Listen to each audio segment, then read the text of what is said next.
जून महिना संपला तरी पाऊस लागला नव्हता आणि जो लागलाय पाऊस आता जुलैच्या सुरुवातीला तो थांबायचं नाव घेत नाही. 2 दिवसामध्ये त्यांनी पुराची परिस्थिती निर्माण केली. काय सांगायचं, लाईट नाही, पाणी नाही, सारखी लाईट येते जाते. लाईट नसल्यामुळे मोटारने पाणी वर चढवता येत नाही, त्याच्यामुळे बिल्डिंगमध्ये आम्हाला पाणी नाही.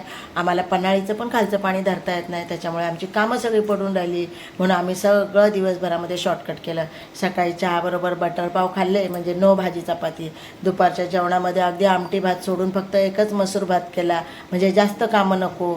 भाज्या धुवायला आणि पीठ मळायला कुठून पाणी आणायचं. आणि हा संध्याकाळचा स्वयंपाक. संध्याकाळी पण असा स्वयंपाक केला की बाबू लहान आहे, विहा लहान आहे, त्यांना वरण भात लागेलच.